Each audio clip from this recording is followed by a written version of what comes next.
Saúde, estamos de volta, nosso Saúde e Bem-Estar. A gente está falando sobre aromaterapia. Está sentindo o cheirinho aí? Que maravilha! Estamos falando do poder dos aromas, poder terapêutico dos aromas. Quem está conosco nesse segundo bloco é psicoaromaterapeuta reikiana, professora de aromaterapia, a Eusiane Paim. Seja bem-vinda, Eusiane. Muito obrigada, Fernando. Estou muito feliz de estar aqui hoje. E nós em recebê-la. A psicoaromaterapia é, de certa forma, uma expressão nova, uma profissão nova? Sim. A psicoaromaterapia, assim como o Fábio já contou um pouquinho, né, com relação às emoções, a gente trabalha o uso dos óleos essenciais focado no emocional, onde a gente descobre algumas queixas e algumas dores através da causa pela experiência emocional da pessoa. Então, é um foco não muito para o físico, para a dor física, mas que ele vai muito além, vai muito profundamente, vai do sentir, das experiências, da jornada da pessoa. Então, é algo que eu mergulhei, assim, acho que logo de início, quando eu descobri os óleos essenciais. E como reikiana, você Sim. encontrou vários pontos de contato? Exato. O reiki, ele veio depois, aliás, da aromaterapia na minha vida, e foi um complemento, sim, perfeito. Então, hoje, quando eu faço essa harmonização energética nas pessoas, trazendo esse equilíbrio, eu uso nas mãos os óleos essenciais. E muitas vezes intuitivamente. Claro que a gente faz uma anamnese, conversa com a pessoa um pouquinho para entender o que ela está sentindo, mas muito intuitivamente o óleo essencial me vem à mão para poder fazer aquela harmonização. Que bacana. E é bom esclarecer que tanto a aromaterapia, né, o trabalho com os óleos essenciais, quanto o próprio reiki, fazem parte das práticas integrativas do SUS, do Sistema Único de Saúde, dos maiores sistemas de saúde pública do mundo, que reconhece essas terapias como auxiliares no trabalho de saúde pública. Isso é muito bacana, a gente deixa bem marcado, né? Sim, e hoje também, né, assim, com a pandemia e com os momentos de ansiedade, estresse, as pessoas têm percebido que cuidar mais desse lado emocional,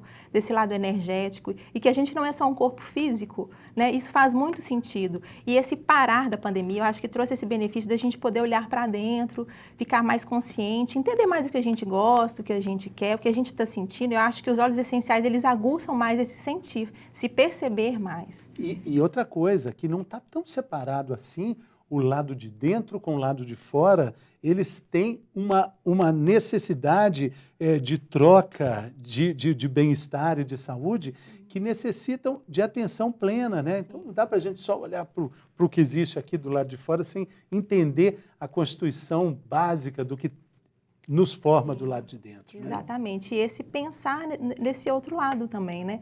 De ver que a gente não é só o físico e que o nosso emocional afeta o nosso físico, que um afeta o outro de uma certa forma. E os óleos essenciais vêm aí para poder trazer esse equilíbrio, esse encontro sinérgico na nossa vida.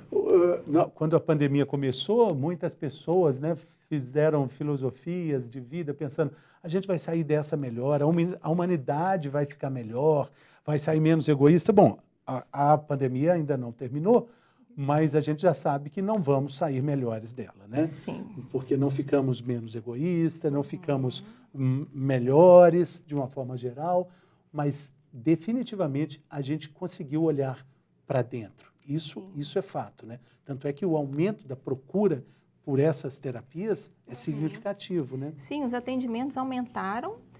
Eu passei a atender online, coisa que eu não tinha feito antes, então eu tive que criar um método de atendimento. Um reiki online, a aromaterapia online, quando eu envio o kit para o interagente usar. Então eu fui criando um método ali de acordo com a necessidade e deu muito certo. As pessoas perceberam que, mesmo ela estando do outro lado, a energia flui, né? A intenção dela flui, funciona bem isso tudo. Quando a pessoa tem intenção e está aberta a esse novo conhecimento, flui melhor. Exatamente. Mas tem um negócio também, um detalhe, que a chave só gira do lado de dentro, né? É preciso querer girar essa chave. Não adianta a Eusiane, eu aqui, o Fábio, tentar girar essa chave. Não, é só você que pode girar essa chave. E o convite do programa é exatamente esse, para a gente apresentar essa maravilhosidade que são os óleos essenciais, né? Sim, e não tem problema a pessoa, às vezes, não sentir nada, né? Às vezes ela sente, eu quero muito um óleo essencial, quero muito usar, mas eu não estou sentindo.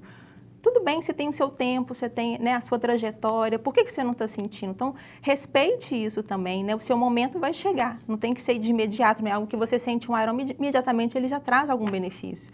Então, cada um tem seu tempo, tem a sua história, não se deve comparar, né? Então, uma pessoa age de uma forma com lavanda e outra age de outra forma. Tem gente que detesta o cheiro da lavanda, que hoje, assim, é um óleo unânime, né? Ah, todo mundo gosta, mas tem gente que não gosta. Por quê? Aquela memória olfativa, aquela história, que aquela pessoa específica tem alguma questão que não bateu com lavanda e tudo bem, né? Tá, tudo bem. A Elziane é nossa convidada especial aqui para o quadro Mitos e Verdades.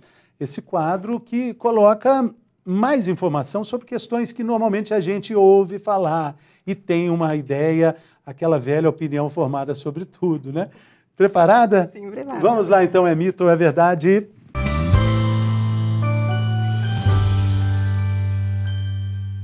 Primeira questão para a nossa primeira psicoaromaterapeuta que visita o programa. Uma honra para a gente.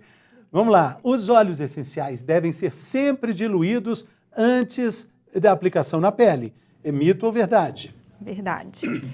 Verdade, porque os óleos essenciais têm muitos componentes químicos e muitos deles podem irritar a sua pele, né, trazer queimaduras e sérios, né, problemas. Então, eles sempre têm que ser diluídos, exceto o lavanda, que é o unânime, né, que é o óleo que tem as propriedades químicas que não afetam a nossa pele. Claro que se não for usado em excesso. Mas sim, na pele sempre tem que ser diluído. E quando é na mão, assim como eu fiz aqui com o hortelã, que o Fabiano me passou? Aí... A mão, ela tem uma pele mais, né, vamos dizer, grossa do que... Então, assim, também você não encostou no rosto, né? Você não teve um contato muito próximo de uma pele mais fina. Mas também não recomendo. Eu prefiro que dilua num óleozinho vegetal, que é o mais recomendado, para que você não tenha problema nenhum. Vamos para outra questão. Os óleos essenciais têm efeito psicológico. Mito ou verdade? Verdade. Verdade, porque eles acessam o nosso sistema límbico, que é o centro das nossas emoções, das nossas memórias, né?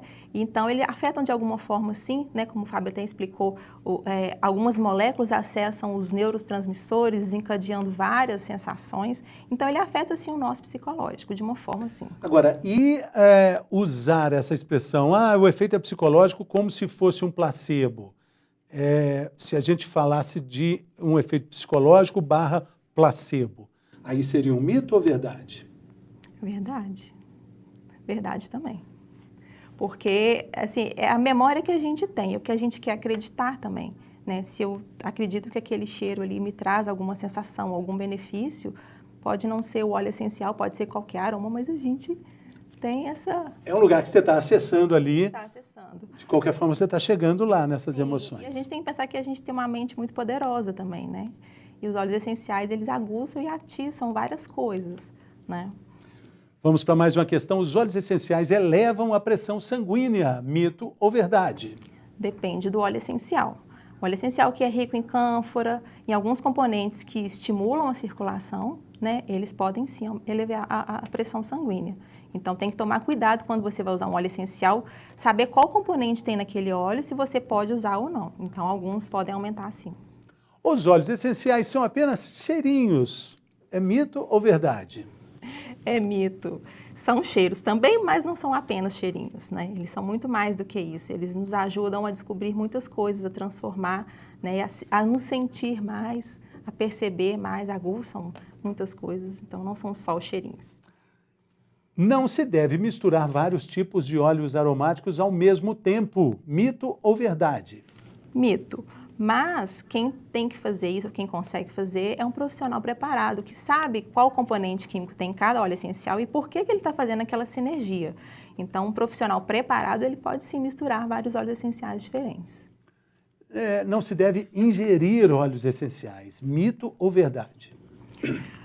É polêmica essa pergunta. Na França, né, há muito tempo, como o Fábio até mencionou, se ingere óleo essencial, mas ele é uma prática prescrita por médico, que é um profissional capacitado e que entende do corpo humano, né? Então, assim, o aromaterapeuta, ele não está preparado para recomendar uma ingestão, a não ser que ele seja médico. Então, em questão de ser mito ou verdade, pode sim ser ingerido, mas tem que ser por um profissional capacitado que entenda o que é o componente químico daquele óleo essencial, como ele vai atuar no corpo da pessoa. Então, é algo bem polêmico, assim. E a gente não tem histórico, a gente não tem pesquisas aprofundadas de muito tempo, a longo prazo, para entender como que o homem reage com a ingestão de um óleo essencial. Então, é bem polêmica essa pergunta, porque muitas vezes colocar num copo de água, o óleo essencial não dilui em água, você está ingerindo ali uma molécula inteira, você pode ter problema na sua mucosa. Então, tem que ser um profissional que entende bastante para poder indicar. Existem duas questões aí que a gente pode levantar. Tem uma série muito interessante e polêmica também, chamada Indústria da Cura, você já viu? Sim. Aborda vários aspectos ligados a questões esotéricas, holísticas, e em uma das vertentes fala sobre os óleos essenciais, né? E fala de pessoas, talvez algum caso de intoxicação e tal, mas existem óleos desenvolvidos exclusivamente para a culinária, né? Exatamente, tem esse ponto também. O óleo essencial que você compra, até porque no Brasil o óleo essencial ele é um cosmético. Ele não é algo que você pode ser ingerido. Agora, se o óleo essencial ele é preparado para a culinária, se tem uma linha que é preparada e pensada nisso, com estudos e entendimento de como ele vai agir no corpo, aí sim. O fato é que a gente viu com Fábia, os óleos essenciais existiram junto com os dinossauros, mas conosco aqui, entendendo a vida dessa forma, é muito recente, né? Muito recente, principalmente no Brasil. É algo muito novo que começou como cheirinho. Então, assim, inicialmente ele veio como um cheirinho bom que trazia um relaxamento, trazia um conforto. E agora que a gente tem essa sede de saber mais, então tem tido pesquisas, estudos aprofundados, principalmente dos óleos essenciais brasileiros também, do uso nas pessoas, enfim. Então, hoje a gente está estudando muito e quer saber mais a respeito. Então, tem que ir devagar nesse caminho, né? Os óleos essenciais podem ser usados indiscriminadamente no tratamento dos animais, dos pets. Mito ou verdade? Mito. Os pets também podem usar os óleos essenciais, mas assim como a gente, né? Entender o que ele precisa, na dosagem certa, na diluição certa, no período certo. Então, por exemplo, o gato, a gente não recomenda o uso do óleo essencial, porque ele não metaboliza muito bem algumas moléculas. Então, tem que ser bem estudado, entender bastante o que o animal tem e qual óleo essencial que é próprio para aquela doença. Todo óleo essencial é tóxico. Mito ou verdade? Isso é mito. O óleo essencial tem sim seu nível de toxicidade, mas não é todo óleo essencial que é tóxico. Principalmente os que estão comercializados, ele não tem esse objetivo. Há plantas tóxicas que, se for extraído um óleo essencial dela, ele vai ser tóxico, mas a gente não vai comercializar um óleo para uso, né, do humano, na verdade. Então, eles não são tóxicos. Os óleos essenciais podem ser ansiolíticos, podem induzir ao sono. É mito ou verdade? Verdade. O óleo essencial de lavanda, por exemplo, tem o acetato de nila-lila, que é um composto químico que traz esse relaxamento, esse bem-estar, esse soninho. Então, sim, os óleos essenciais que têm certos componentes ansiolíticos, sim, eles vão trazer esse relaxamento e ajudar no sono. E até uma forma interessante para a pessoa entender, nossa telespectadora e telespectador, entender qual é o efeito prático dos óleos essenciais, né? Uma lavanda, uma boa porta de entrada, né? Um bom primeiro passo, né? Sim, e tratando-se da psicoaroma, nem sempre o lavanda vai ser ansiolítico para todo mundo. Pode parecer engraçado, mas não é, porque cada pessoa está num momento e precisa de algo ali. E não é porque ele tem um componente químico que é ansiolítico, ela vai atingir a pessoa daquela forma naquele momento. Então, já tive casos de pessoa que usou lavanda e ficou super animado, super, né, estimulado. Qual outra sugestão? Sem ser o lavanda, para esse efeito calmante aí, de uma boa noite de sono, temos o... Temos manjerona, laranja doce. Os cítricos, geralmente, eles trazem esse relaxamento também. O ylang-ylang é um óleo também. Isso é ótimo. Porque ele é um óleo hipotensor, então ele te deixa mais molinho, mais relaxado para dormir. A última questão, os óleos essenciais são extraídos a partir de processos que causam estresse nas plantas. É mito ou é verdade? É mito. Os óleos essenciais são extraídos principalmente por destilação. Claro, tem os casos dos absolutos, principalmente das flores, como o Fábio citou, mas o estresse que causa, na verdade, né, é o aquecimento e a liberação do óleo essencial. Então, esse nível de estresse é para que o óleo essencial chegue, mas esse estresse, da forma de degradar o óleo essencial, ele não existe. Bom, para a gente encerrar, estamos chegando ao fim desse programa, eu queria que você contasse para a gente como é que você enxerga o poder da aromaterapia de uma forma muito prática. Acho que a gente já falou alguma coisa sobre isso, mas como é que você pode resumir assim, o poder da aromaterapia para trazer mais saúde e bem-estar para todo mundo? É usar com cuidado, né? Saber para que você está usando. Então, assim, experimentar o óleo essencial que você quer usar, né? Que você deseja um benefício dele. Então, assim, use sim, experimente, mas vá devagar, vá sentindo, vai percebendo. O óleo essencial sim vai te trazer algum benefício, desde que você queira, desde que você esteja aberto, desde que você queira sentir todos os seus benefícios. Muito obrigado, Luciane. Muito obrigado. Obrigado pela sua companhia aqui conosco. Acompanhe mais também pelo Instagram, pelo YouTube do canal Viver Brasil. A gente está aqui te esperando no próximo programa. Muito Saúde. obrigada. Valeu.